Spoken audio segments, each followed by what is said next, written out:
Hey guys, we're back. Hey guys, we've missed you. Welcome back to Girls Gone Viral podcast, your weekly dose of all things current events, pop culture, and real talk.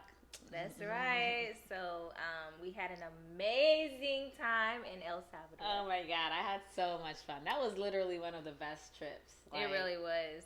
It really was. We got immersed in the culture. We had so much fun as far as like nightlife. Our hotel was super nice. The people were super nice. What Yeah. was like your downfall, or I should say, or like what didn't you like about El Salvador? I already know what you're gonna say. What? The food. Oh yeah. The food was so bad. The food was trash. They cannot cook. Sorry, y'all. You know what? And it's not even a bad thing. Like that's why you don't really see like El Salvadorian restaurants out and about because like honestly the people were so good. Everything people were so nice, but Yeah. like Yeah. I was disappointed in the food. Yeah. That was my only thing I can say that I didn't really enjoy the food. It was just missing flavor. Like it Right. was prepared to perfection. Right. Like, as far as like the way it was cooked. Even the presentation on the plate The looked presentation, good. it just when you bit into it, it just it where's the was seasoning? was just missing. Yeah, but the pupusas that we had on the street, those was were very like, good. Those, if everything tasted like those, It was like somebody grandma made. it was. So, and then it's like mind you, I'm a vegetarian, so mine were straight vegetables inside. And when I tell you, I don't know the flavor was so good, but that's literally in four days the only good food we had, which was too little. Yeah, it was Everything kinda else was sad. awful. And I was looking forward to like the food. I but was looking forward to the food. I wasn't impressed by the food, but the experience Right. was amazing. Right. So much stuff to do. So I much would go stuff. back. Yeah, so many more things that we could have done. Right. We just I would didn't have absolutely time. go back. Yeah, definitely. We would definitely go back. It was fun. But We're happy to be back here with you guys. It's been Yeah. 2 weeks. We didn't really get a chance to talk to you guys, to catch up, and just to like talk some shit. talk some shit. Yes. Well, I want to talk about Meg Thee Stallion. Who shot her? Who shot Meg? It's Okay. So what are? So it's like what I see is that all the men in the world, Are siding the with Tory, collective like congregation of men, are siding with Tory, and then like women are siding obviously with Meg. Yeah. But siding with Meg doesn't mean that Tory shot her. siding with Meg doesn't mean that Tory shot her. Exactly. Yeah. Exactly. We're just standing up for, protecting women. And Right. we know that somebody that was in that car shot her. I'm just not clear about who. And it's almost to me kind of like they have been drinking too much. Like all of their stories aren't aligning. Like I think Tory Lanez is saying one thing and then Meg is saying, he was hanging over the window. A witness was saying, I saw them tussling outside of the car, and then the gun went out. It's just the stories aren't adding up. Like one person saying, it's confusing. I think that unless we're actually in the courtroom, Yeah. because honestly, look, I'll be completely honest about the way the American judicial system works. It is not about who did it and who didn't do it. It is about who's guilty and who is not guilty. And that is sad, but that's the truth. Like, have you ever been in jury duty? Yeah. No, I haven't been in jury duty, but I know what you're saying. But it's really your attorney's job to create a narrative. And Correct. whoever has the most believable narrative Correct. can sway the jury. Right. And that's what I'm saying. It's not like who's right and who's wrong. It's who's guilty and who's not Like guilty. we know OJ killed Nicole. We know that he wrote a whole book about it in a hypothetical form. If I did it, the book was called "If I Did It." I know, but if I did it, why? Okay. Why would a person who didn't murder someone follow up with a book specifically describing the murder of the mother of their child? I ain't Not just saying their that he ex-wife, but did it. the mother of your child. I ain't saying that he did it. I'm just saying that a jury collectively decided that he was not guilty. Yeah, because they just didn't have. I mean, Johnny Cochran was like. That, he's like that nigga. He's like he's the GOAT. Yes. Everybody wanted to be represented by Johnny Cochran after that. It was like he was the GOAT. I mean, I remember how divided black people and white people were at that time. I don't have any recollection. You were really young. I remember very distinctly. It was like a political race. It was like the Trump era. Yeah, in a sense, it was just like all the black people like, no, he didn't do it. This is O.J. Simpson. Like, we siding with O.J., right? And then all the white people like, he did it. He's a murderer. It was really that back in the day. Like, if he did it or didn't do it, we was siding with O.J. Like, period. Like, I remember just sitting in the living room, the whole family watching the courts. You know, watching the trial. It was like a movie. Mm-hmm. Like every night everybody's like, okay, what's happening next, what's happening? It was like a movie, and it was a damn celebration when he got not guilty. He got out, it was yeah. But boom, that right there, that shows it. Like, even with the verbiage that is used, it's never guilty or innocent. It's guilty or not guilty. I'll give my experience. I did jury duty. I mean, I don't know if you have to be 18 or 21 to become a juror. I'm not sure. But on my 21st birthday, I remember, like, on my birthday, I woke up, my mom checked the mail, and I had the notification that I had jury duty on my birthday. Like, I didn't have jury duty on my birthday, but I got the notification in the mail that I had to attend jury duty. And most people, like, when they get that, they're like, I don't want to do it because you have to get off of work, and then, you know, you lose money. They pay you, but they pay you, like, I don't know, $20 a day or something, whatever it is. But me, I was a kid. I was like, I want to do it. I want to see what this is all about. So I intentionally tried to get picked on the jury. You know what I mean? Like, most people go to jury duty and they do stupid shit, and, like, they try not to get picked. Like, you know, the lady who was like, I got to go see my sugar daddy. My sugar daddy and my I see him every day. And my husband. Right. So people do dumb shit intentionally to get off of jury duty. Meanwhile, I was a model student. Like, yes, like, whatever. So how can I say exactly? So the case, they wanted me on the jury. I'm sure that what's the opposite of the defense? The state, whatever, the state. I'm sure that they wanted me on the jury because it was a sexual misconduct case. Basically, it was an uncle who had been molesting his niece for years. The reason why they wanted me on the case is because the girl, I can't say a little girl. She was 19 at the time, 20 at the time. Like, she was about my age. She was a black girl, and her name was Brianna. So they wanted me on the case so that I can sympathize, right? Of course, I would be like, nah, he did that shit. He got to go to jail. So I'm sure, like, the defense gets to choose, and then the offense. I don't know what they're called. The offense prosecutor right. Prosecutor. The prosecutor and their people get to choose. I'm sure that they were really advocating for me. Whatever. So I was on the jury, and here's what it was. He was on trial for rape. For rape. Never in the case was it ever proven that he raped her. Right. He was definitely messing with that little girl. He was touching on her. And a lot of it was consensual. Not saying that makes it okay because she was a minor. Yeah, minors do not have the right to consent. Right. But the facts of the case were that a lot of it was consensual, even though a minor can't consent, but it wasn't like forced. And I'm not justifying his behavior at all. It's terrible, awful behavior. But the facts were, okay, a lot of it was consensual. There were definitely many inappropriate interactions throughout many years. But he was on trial for rape. And that man, I mean, if he did, we don't know, but it never came out that he raped her. And even the girl never, like, was able to give a time when rape happened, when because they didn't charge him properly. They didn't charge him properly. So when it went into deliberation, it was like, we can't really say he's guilty for this. If he was on trial for sexual misconduct. If he was on trial for, what is under rape? Like, molestation. Absolutely, he would have been in prison for, and then the judge has the right to give him the maximum or the minimum sentence or whatever.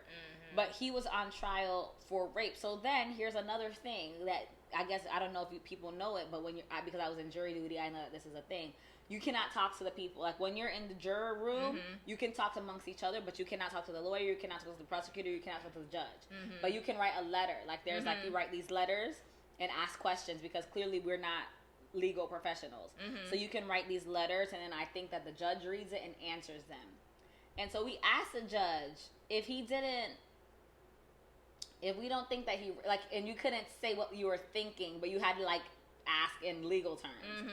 So we said something along the lines like, if we don't think that he was guilty of the crime, can we say, like, something? I was like, we asked, like, I don't remember how we had to word it, but we had to word it in a specific way where we can't tell her that we're thinking that he's not guilty. But we had to word it in a way, whatever. So we said something along the lines of, if we don't think he raped her, but we think he did something, like, what can we do? And basically the judge wrote us back. And you know what? Now looking back at it in hindsight, as a judge, she should have known what the hell he was trying to say. Like, I don't know if she was trying to get him on. I don't know. But basically the judge's response to us was like, no, he's on trial for what he's on trial for. That's what you have to, that's what you have to deliberate about. So he got not guilty. This man is free, walking the wild, who knows. And probably did it to somebody God else. knows what. But this man deserved, like, he was messing with his knees. But that's how civil suits come about, too. Like, for instance, with OJ, like, he didn't, well, he got off from the murder, but he was sued. You know what I mean? And then the second that he did the first illegal thing, what was it, like, he stole some of his own stuff right, and then they locked put him forever, right. But yeah, that's basically how it works. So with this whole situation with Meg Thee Stallion, somebody shot this girl. Who it was, and they're saying the gunpowder was on her best friend's hands. I don't know. I didn't hear all the I think that from Megan's perspective, she is a victim, and she's thinking, like, who would have done that to me? You know what I mean? I know for me, like, God forbid, knock on wood, something happens to me, I can tell you who I think did it. You know? Yeah. So maybe Meg, in that situation, feels like he would be the person to have wanted to cause her harm. Maybe at that moment when, you know, she felt like somebody caused her physical harm, that he was the person who would have been the person to have done it. You know what I mean? You know what it seems like? There's definitely some stuff that's not being said. Like, I don't know if it's for legal reasons that they're not saying it publicly, or something that all of them are concealing. Like, something that all of them don't want anyone to know. Because it's like, you're listening to the story, but it's just like, so y'all got into an argument about who wants to go home, and then it escalated to a shootout. Like, what happened that would cause it to escalate to, like, somebody pulling out a gun, right, and shooting? That's intense. I've never been in any. I mean, granted, I don't be getting in scuffles or anything with it, but I've never been in any situation that would have even nearly escalated to gun involvement. So I don't know how a group of friends and lovers could have gotten like that far. Yeah, that's what I'm saying. It's something they leaving out. It's something they're leaving out. And I feel like all of them are leaving it out. Because for whatever reason, it just won't paint the right picture for either, like, any of them. Like, their attorneys probably said, don't say that. Don't tell anyone that this happened. Because this can go really bad for all of y'all. It's like a drug deal gone wrong or something. Yeah, like, if something is not right, it's not making any sense. But somebody shot that girl. Like, and I can't wait to see who. You know what? Honestly, it just, at the end of the day, it sucks for everyone and everything, because Tory and Meg, I don't know what kind of situation they had going on, because she told Gayle King that they did not have a sexual relationship. But You think he like just might have like just ate it one time? just a tip. Like just a tip. Like I'm just trying to understand. I mean, Why she said yeah, she was. Gail said, "Did you have That's what I'm asking intimate you. relationship with?" Nah, they didn't even say intimate because intimate could be misconstrued. She said sexual. Yeah, but she said that after Meg said, "You mean sexual?" First of all, nobody asked you that, sis.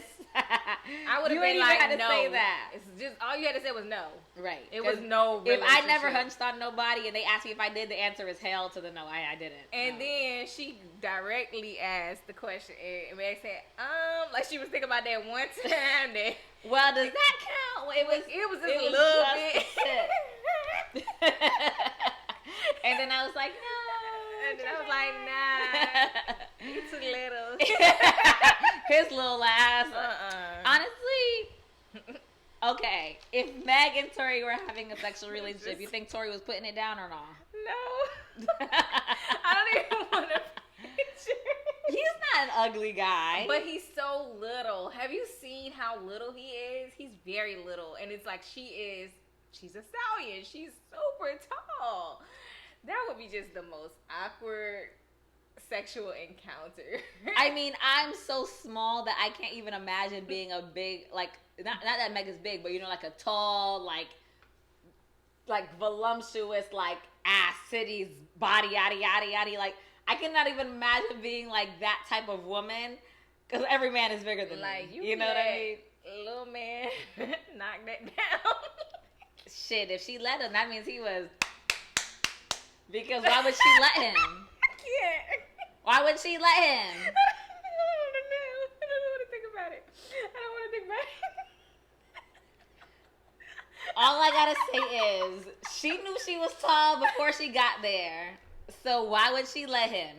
Meg, if you're listening, deny that at all. No, it never happened. Deny it. I mean, deny that.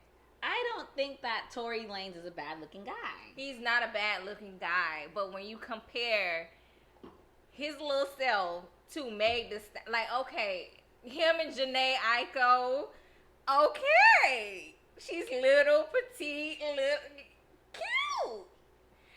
Meg the Stallion that's not her name. He was probably jumping on her back. She was swinging that little. No. She was swinging him around. I don't want to think around. She had him like Mimi on the. I was swinging on the shower. No, he was swinging on the shower. That's what I said. She was going. He was swinging on the shower child. And then she was like, "Come, I'll catch you." I'm not doing know. this with you. Like, this is so wrong. I think that. I mean, I don't know. I'm gonna look it up tonight. God, no, please. I just erase that out of my mind. Oh my God, Jesus. that's funny. I can't do it. I don't want to think what about did we want to You're like, look at your face. Monique's face is like this. Because it just feels inappropriate. It's like, that is a grown ass man. That looks like a child. Does he have kids? I don't think so. Oh, I don't know. I don't think so. I don't know. Who does he have any other like women who he's been with publicly? I don't know, because I don't even pay attention to that man. I really don't. I don't know. Like, either. if this whole Meg decided. But I'm thinking, like, if he had another baddie, then I'm like, okay, he knocking that down. But if he's never. Like, freaking 5'10" or something. I don't even know how tall she is. All I'm saying is, if he has another baddie under his belt, he doing the But I'm thing. pretty sure they were, like, little like him. Not the Stallion. Meg said she ain't do it, so she ain't do it. Girl, deny that thing. That's what women do anyway. How many sex parties you had? 3. It's gonna be 2 for the rest of my life. None of your damn business. 3. Pamela.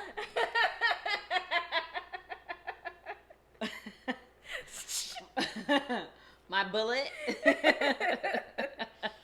And my baby daddy, but he don't even count for real, because how many years before your body creates new cells and regenerates itself? What that girl said, Drea, she said, you could lose your wholeness. Your wholeness can get deleted. Yeah, it can get deleted. I never went through a whole phase yet. Did I go? I was gonna say I'm going to go through it now. I saw a meme. It was like I was with one nigga my whole 20s, so I'm gonna be with 30 niggas in my 30s. You gotta make up for and lost guess time. what? I'm turning 30 next year. No, I'm kidding. That's full of shit. Don't listen to me, y'all. You got a not whole next lot of year, work next to month. Oh my god, I'm turning 30 next month. But that was full of shit. I'm not doing that. I'm finding my husband. I'm finding my husband. I'm BLK. Lord. We're not gonna talk about these dating apps. They're terrible. Terrible. Okay. So what we wanted to kind of discuss today was so how the conversation kind of like, so her and I were talking amongst the week, and listen, Monique and I have like 3 different threads where we communicate at the same time. Like we have our text message thread, like we talk on text message, and then we have our Instagram DM thread where we communicate, and then we have WhatsApp. And I mean that don't really count. No, we just share pictures on it, and then we verbally talk about things. Exactly. So between our text message thread and our Instagram thread, we just be like. The conversations are just everywhere, all over the place, right? So I think that initially the conversation came up because we were talking about like not having enough eligible black men in the dating community to like compensate for the amount of eligible black women. So then it kind of comes to the point where maybe you have to compromise exactly everything that you want when the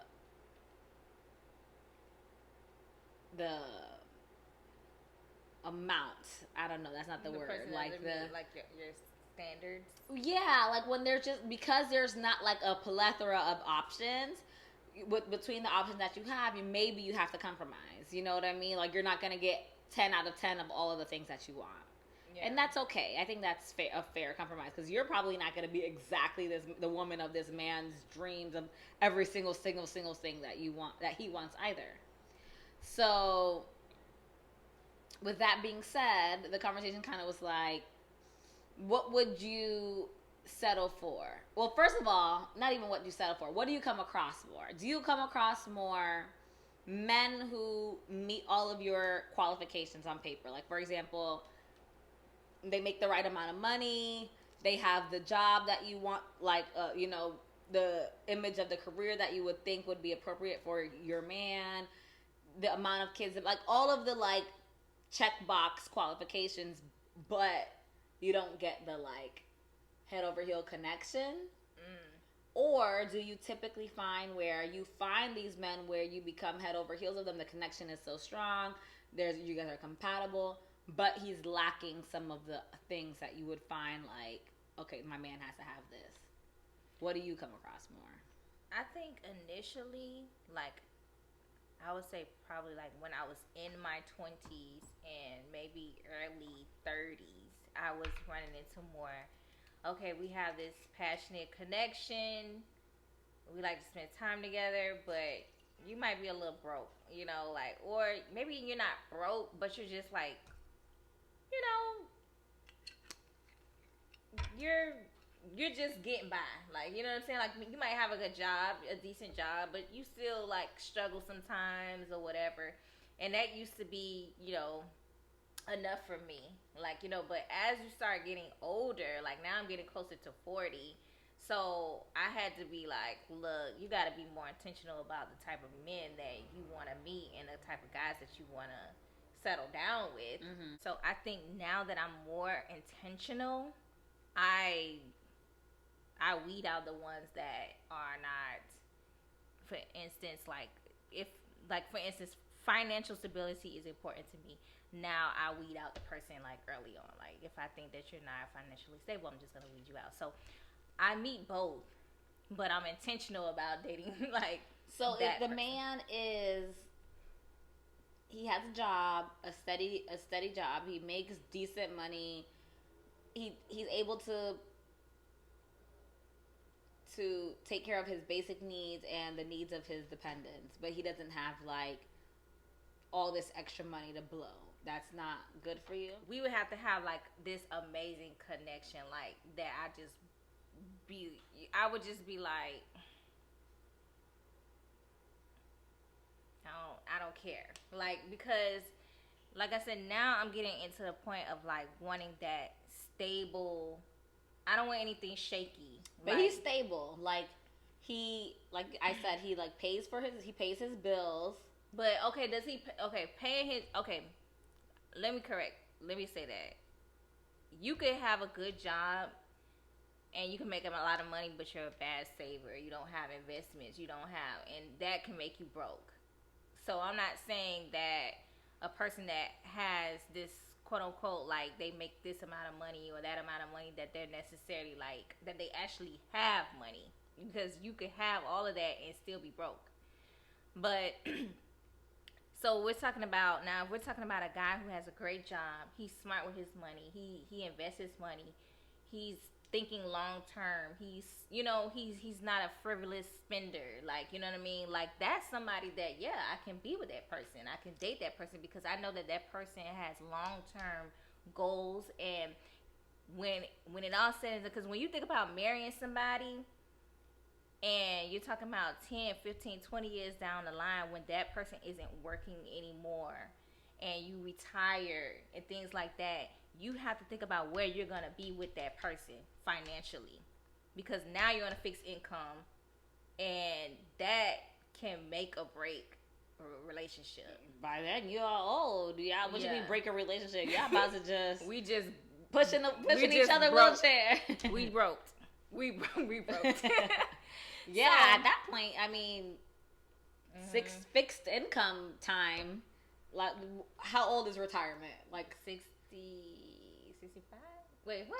Yeah, you ain't leaving me at 65, sir. We staying right here. We gonna figure it out. I mean, and then you gotta consider like the mental state of that person too. Like, so okay, they have all of that. They have a good job. They're financially stable.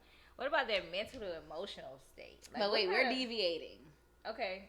What do you meet more? Do you meet the men that you have the connection with, but they don't meet the standards? And the standards, yes, financially, the financial security is one of the standards, but there's more. Like, I mean, yeah. What would be your checklist? So you said standards, and then you kind of just now mentioned mental. Yeah, like your mental health gotta be. I meet guys that have money, but they are crazy. Mm-hmm. And they are very, I don't want to call people crazy. That's wrong. They be crazy, child. They're not stable mentally. They're like, sociopaths. You can see their mental health wavering, and that is not a good thing. So I don't care how much money you have. If you gonna be acting like that, and I'm not even talking about somebody that's like trying to beat you up or nothing like that, but I'm talking about your emotional state is wavering. Like, one day you like this, one day you're just so moody. Like, that is a no. Definitely. That is a no. You don't feel secure because you don't know what you're waking up to. You don't know what you gonna get from this person tomorrow, and that is like so impossible to deal with. Mm-hmm. So what do you meet more of? I'm meeting more of the guy that has stability, but he has mental problems. So that means the connection is not there. No, like it'd be a vibe, but then it's like, okay, you're weird. I haven't met a guy who a guy who I felt like, I don't know what their perception of me has been like, in my 2 years since I've been separated or whatever, and I've been kind of like out meeting different people and divorced. Like, I have people who I've really had a connection with, who I felt like I had a connection with. I would say 1.5. You don't be dating nobody, bro. I don't be dating. I don't attract broke men. I don't even think you meet nobody. No, I have attracted broke men. Who? I attract all kinds of. Who? I attract all men. Who? I don't know. Who? I don't freaking know. This girl is like luxury. That is not true. That is not true. Honestly, first of all, it depends on. I don't go places where I find broke niggas at. Like, I don't go to places where they hang out. But broke niggas be in nice places. They be there. Oh, but I can broke. smell it. I can smell broke. I can smell it from a mile away. Like, the second they come around me, I'm like, you smell it. I don't know. Honestly, I think I don't know. I don't typically attract. I think it's also our conversation. Like, from first conversation, I'd be like, where are we going? Like, because I want to go eat over here. And then they're going to be like, because that's where I go eat when I'm not with you. Like, I go eat there, I go there by myself. But so see, why would I accept? But I know broke niggas that they be eating out. Okay, so then I'm going to go with them. I'm going to go. No, I'm just saying they be beating out at those expensive places. Yeah, and I'm gonna go with them. I'm gonna go. But they will decline. I'm gonna go eat or overdraft or. That's fine. I'm gonna go eat. Call me back when you get some money. No, not even that. Honestly, See you when you up. No, honestly, no. I'm just talking shit. I haven't dated a guy who I mean, maybe they were fooling me, but I haven't dated a guy who I felt was like financially struggling since I was like I done rode and died and rode and died and I'm just not riding and dying no more. But as soon as you start riding and it gets shaky, I'd be like, let me out this bitch. Sir, I know we just met yesterday, but I'm gonna need to get the fuck out of here. Let me out. Because why you riding? Just to know that you're going to go die. Why? Yeah. Like I don't want to ride to go die. I want to ride into the sunset. I don't want to ride to the graveyard. Yeah. Like I said, it's like, okay, when you in your 20s, you figuring out it's cute. You know, it's not cute, but you know, you can afford to make those mistakes, and you can afford to make a comeback and, you know, lose some stuff and come right back. You can afford to do that in your early 20s when you're in college, 21, 22. You can afford to do that. But once you start 30s, 40s, 50s. Now, I'm scared. Well, I guess, you know, the thing for me is I didn't really get to experience that phase, you know? Yeah. Me and my ex met when I was 22. I had just turned 22. Yeah. Like a month, like I met him in June. I met him in May or June. And my birthday is May. So I just turned 22, and then maybe like my birthday's May 23rd. So I either met him like late May or early June. Yeah. So my entire 20s was with him. So we went through that phase together. We went through like the figuring it out stage to like becoming stable phase to becoming successful. I wouldn't consider myself like the successful level that I want to be, but like to becoming like to the lifestyle that I've created and the lifestyle that he's created. We built that while we were together. Yeah. So I never went through that phase of being 20 something and single and dating these crazy people. Yeah. I went through the phase of it, but it was with my man, you know? So I always even say this, like when I meet guys and they kind of like ask me about like my dating history or whatever, I always talk about like how prior to my marriage, I was a kid and I was dating kids. I was 19, 20, 21, dating men who were 20, 21, 22. Yeah.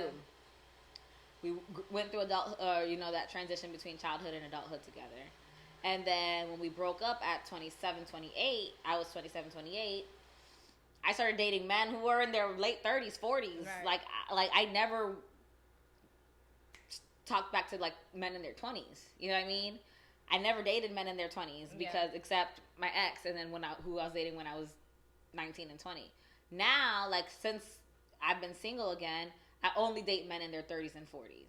So I guess I never really had the opportunity to like ride and die. Yeah. Because I just skipped that. So what do you think about what people say about black women kind of having to step outside of dating black men to get what they want? Because obviously we know that black women are they're the most educated of all races. All races, white, black, Latina, Asian.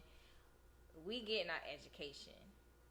We're also the fastest growing, like, small business owners. Mm-hmm. Like, so we're kind of like out running the race. Like, we're racing. I want to say racing, but we are overachieving our black men. So when people say, like, you know, if you want to find like a man that's on your status, financial status, educational status, career status, you're going to have to date outside your race. How do you feel about that? I mean, I meet so many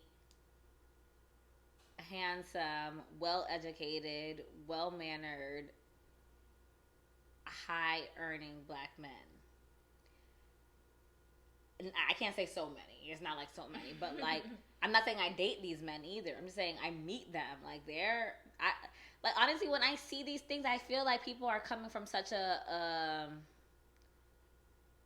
from a limited mindset. You know, like, yeah. I feel like, and I don't know if it's just because that's just the way I am or what it is, but like, I don't think that there's not enough of nothing out there for me. I think whatever I want is out there looking for me, just like I'm looking for it. Mm-hmm. So like, I know I like black men. And I'm not saying I wouldn't date outside my race. I have dated outside. I've been in a relationship outside of my race. But if I don't have I have a preference for black men, but I don't have like a non-negotiable, like, I need to marry a black man. Mm-hmm. I have a strong preference for black men, but I don't have it as like a non-negotiable. But like, if I decide that I want a black man who meets, and my expectations are not unrealistic, because okay, so I heard something. The statistic is that in the United States, the average earning, like the average average black man earns $43,000 a year. Do you think that that's true? I mean, we live in Miami, so possibly the people make more money here, but I just don't know how an adult male with responsibilities and families and definitely not with a family can survive off of $40K a year. Now, if you're a single person, you just have okay. You know what? They can survive off of that money, but they won't have the life. They won't have good quality of life.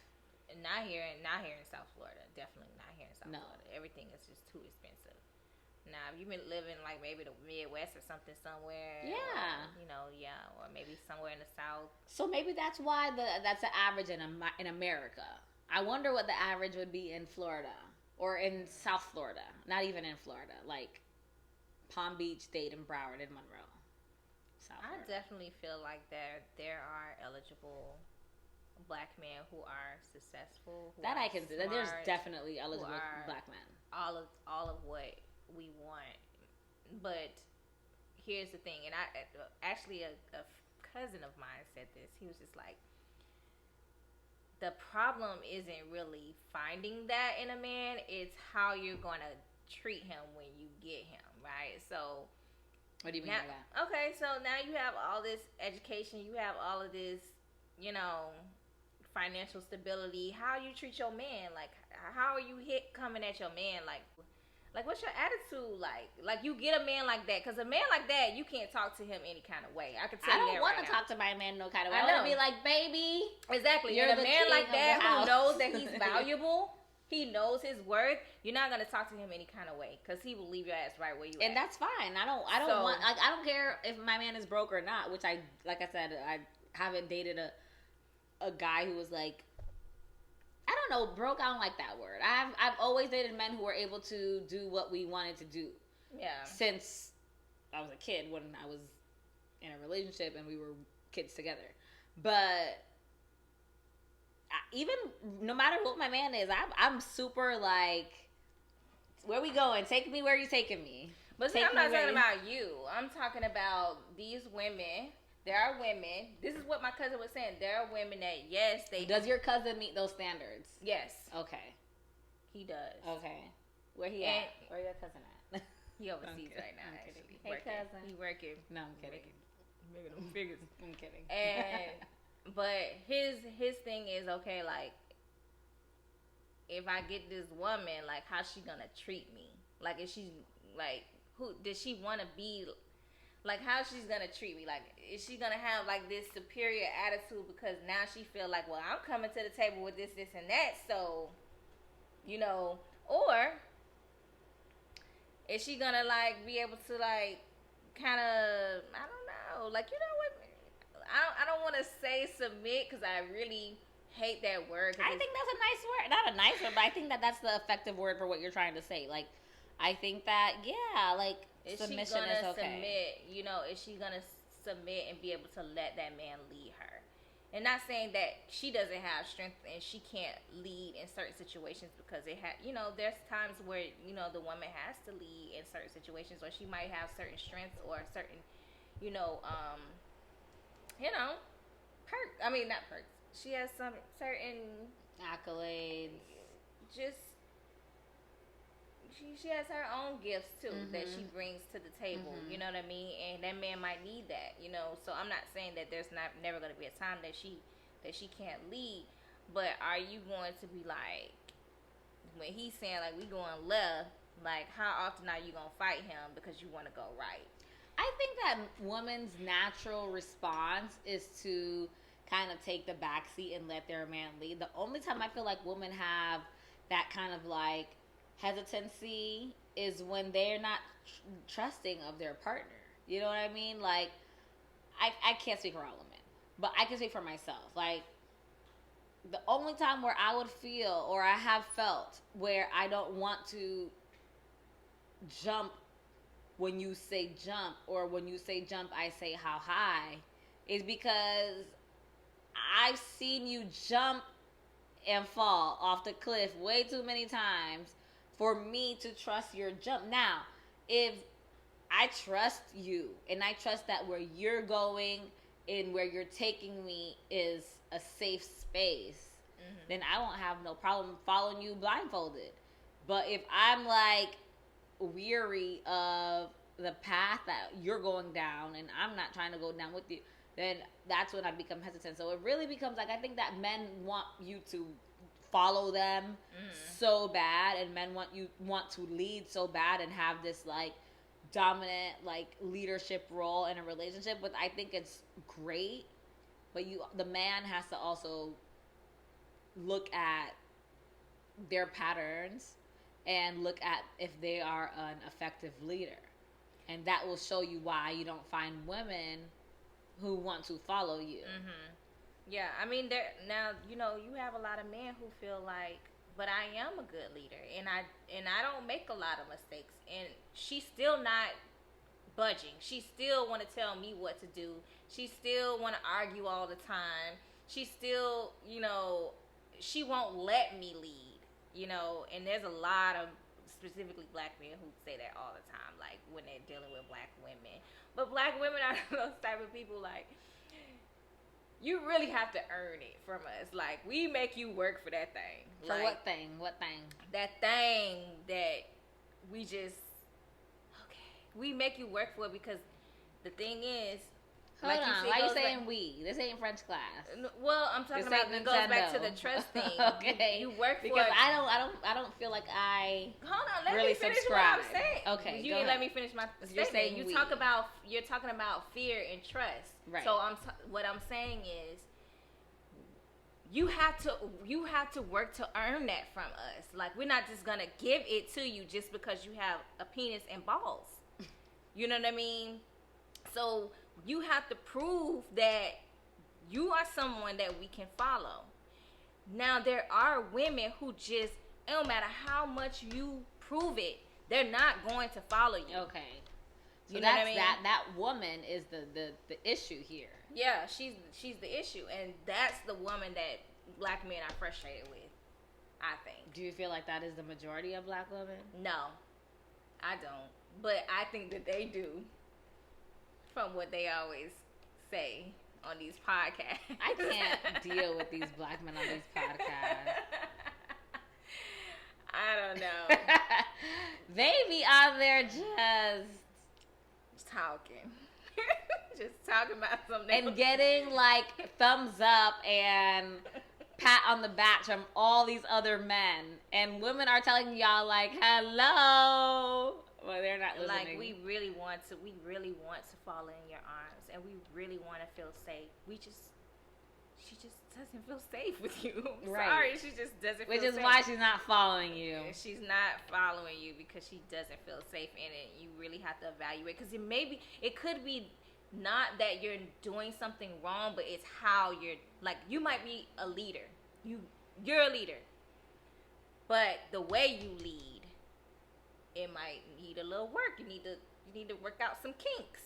Because leadership, there's different ways to lead. You got the person that's just like, we doing this, and that's what we doing, right? You have other leaders that are like, I think we should do this. How do you feel about it? And this is why I think that we should move this way. How you feel about that? You have that type of leader. Then you have the type of leaders that's like, let's sit down. Let's make a list. I think these are the pros. These are the cons. You write down your pros and your cons, and we're going to work as a team, right? And we're going to figure this out together. I don't know what to do. Which kind of man do you come across? Ooh. I've only been across 1 and 2. I've definitely come across the one that's like, this is what we doing, and that's how it's going to be. I've come across those type of men all the time. I have. That is like my experience. Like, I don't have tons and tons of experience, but the experience that I do have is that, and then especially when I feel like, well, I seem to fall off that cliff too many times. Exactly. Like, you don't know what you're doing. Right. Right. You've proven this. Like, what? I'm not doing that. And then there's some, it's just like, it's really just an ego thing. Like, it's you just want to talk to me crazy just because. Like, you just want to talk crazy. Just because, like, and it has nothing to do with your, like, you don't have no real level of respect for me.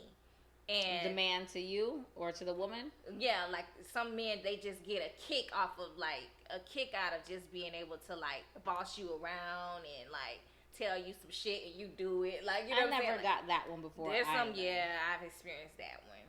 Like, when I tell you to do something, you do it. And it just because. Just because I said it. You know, that I've experienced that. And I was like, yeah, this ain't gonna work. But yeah, I've dealt with those type of men that's just like, I'm telling you to do it, and when I tell you to do something, you just do it. Like I'm like a child or something, or like I'm like a dog or something. Like, I've dealt with those type of men before, and I'm like, bro. But I've also dealt with those type of men that be like, woo. And they be like, look. I haven't been swept off my feet, and I got swept off my feet in 2020. Who?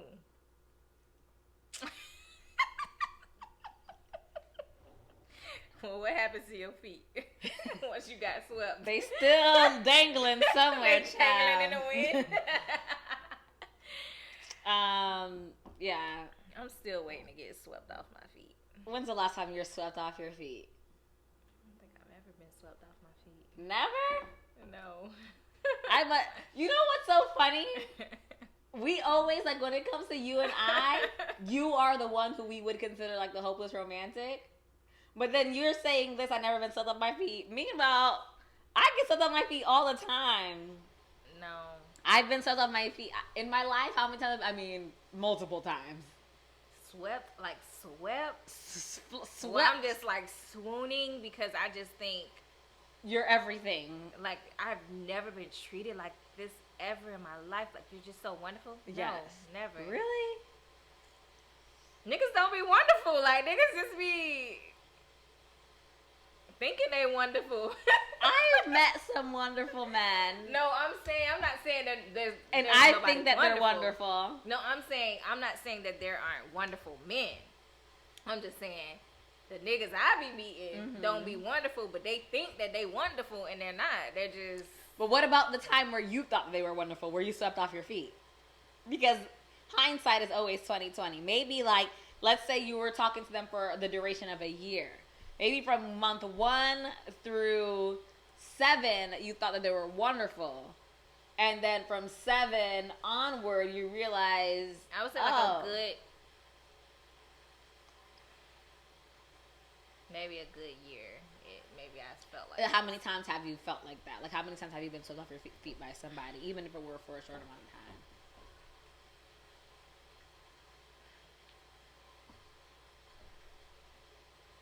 We talking about like above 20 years old, right? Yeah. Above 25. From the age of 25. So you're saying for 10 years you have not been swept off your feet? This is how I feel. For real? Like, no, I'm serious. Like, swept.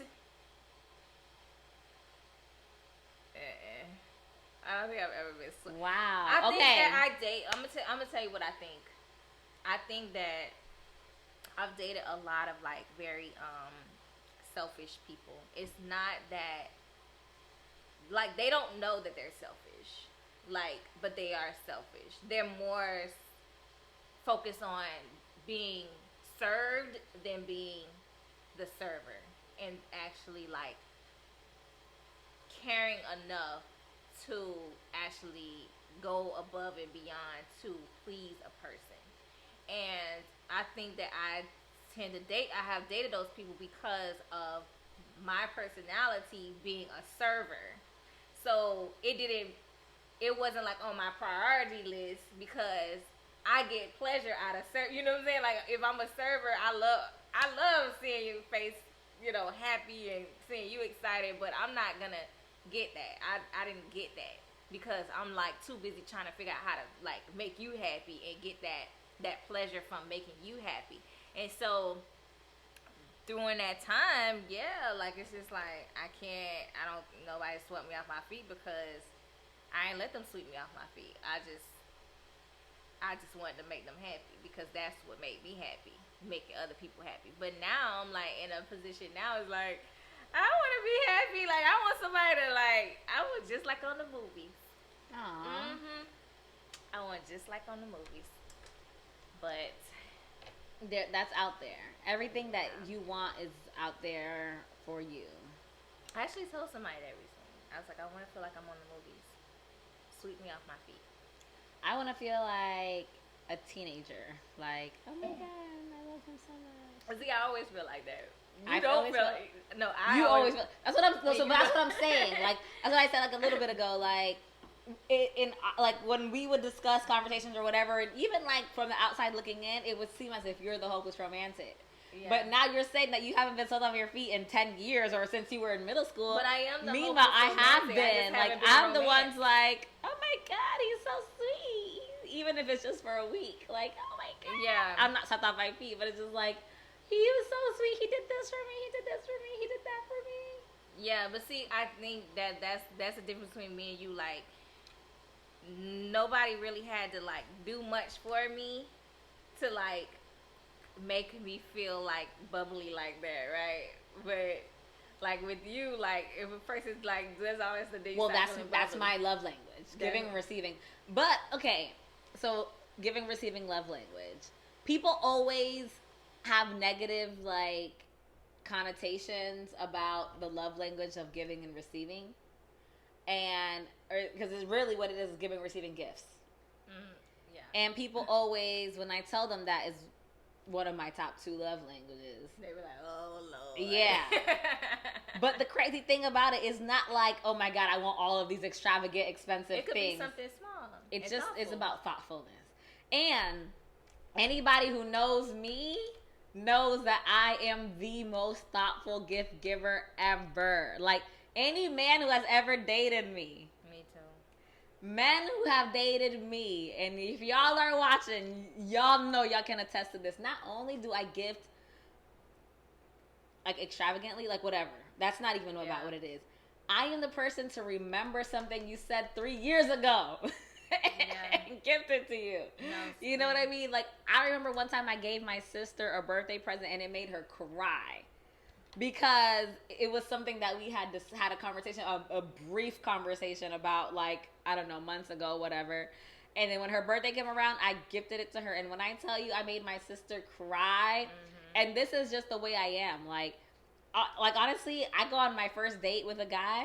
We're having like conversation, just first date conversation. He tells me something, boom, in my head. You know what I'm thinking? Yeah. If we last, watch what I'm gonna get you for Christmas. That like that's what I'm thinking. If we last, watch, I'm gonna get you this for Christmas. I'm gonna get you this for our anniversary. I'm gonna get you this for your birthday, and I'm gonna be like, oh yeah, because you told me about it on our first date. Like that's how I am.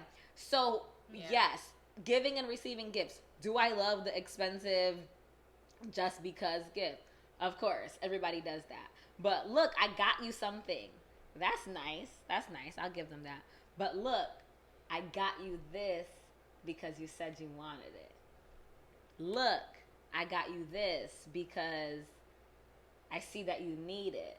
Mm-hmm. Look, I got you this because when I saw it, it reminded me of you.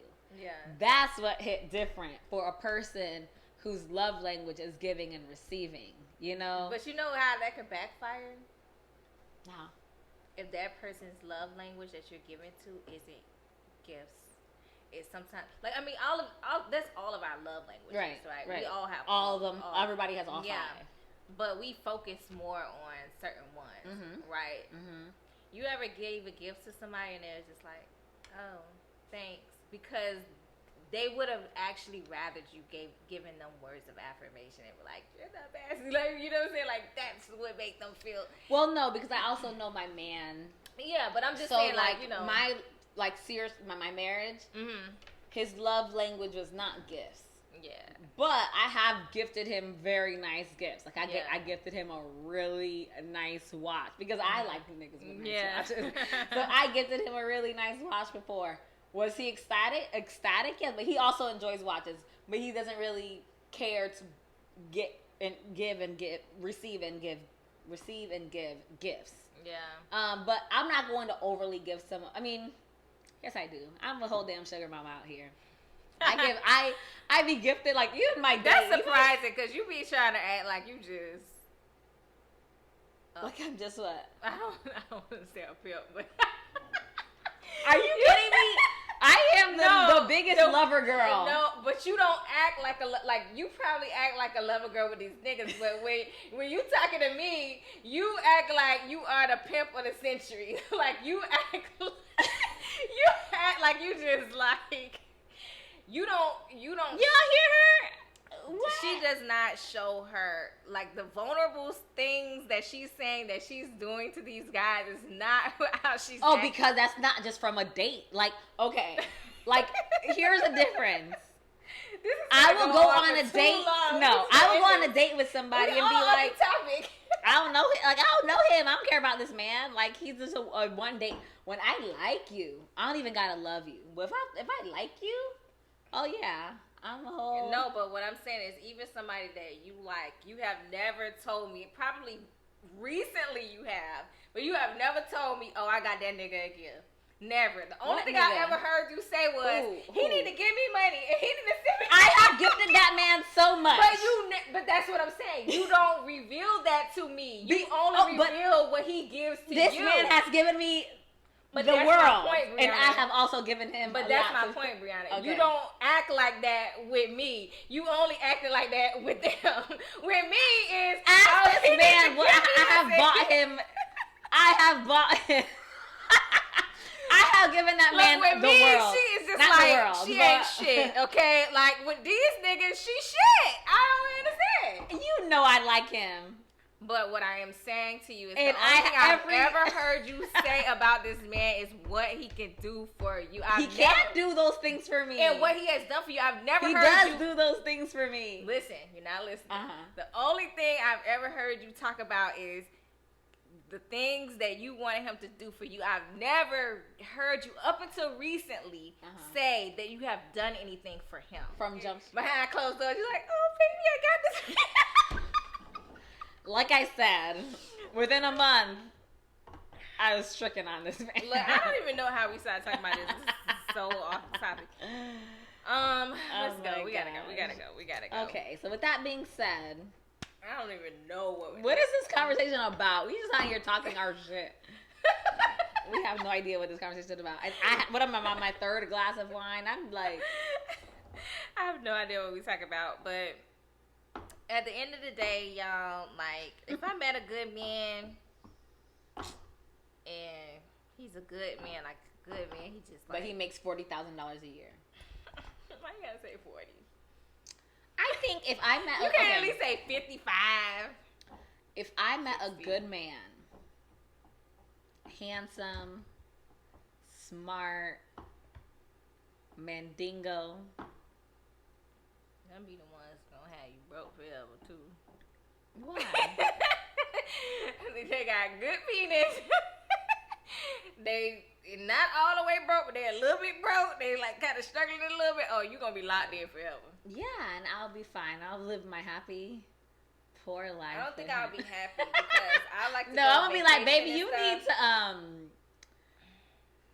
start this business, baby. Yeah, I like a man with ambition. Okay, boom. You saw what Michelle Obama said about Obama? Yeah, he wouldn't have been shit without her. No, she didn't say that. Basically. No, what she said, so the interviewer asked her, oh, so before you were dating Barack, you were dating a man who was like a, whatever his occupation was. You were dating a man who was a blah, blah, blah. What would you have done if you ended up with him instead of a Barack Obama? And she was like, if I ended up with him, he would have been the president of the United States. Mm-hmm. No, she didn't say Barack Obama would have been a shitter because he's a doctor, he's a lawyer, he's a freaking a million, like whatever, he's everything. Like she literally mentored him. But no, what she's saying is absolutely true. With the right woman, but you gotta have the right man too. Like I don't care how much magic you try to do and how much encouraging. If that man is not ambitious, he's not going to go nowhere. Mm-hmm. He's gonna stay right there, and you're gonna be right there with him. Mm-hmm. Like it's a totally different. Like an ambitious man can go as far. I mean, he could go from homeless to a billionaire. Mm-hmm. Like an ambitious man, and with the right woman behind him too. Hell yeah. Yeah, definitely. So, with that being said, thank you for listening to Girls Gone Viral Podcast, your weekly dose of all things, current events, pop culture, and real talk. Mm-hmm. Thanks for listening to our episode where we were just running our mouths because we missed you. We just wanted to tell you everything. We just wanted to tell you everything. We was just talking, and we had girl talk, so yeah, because I missed you too. We missed each other, and we missed y'all. So. Bye bye.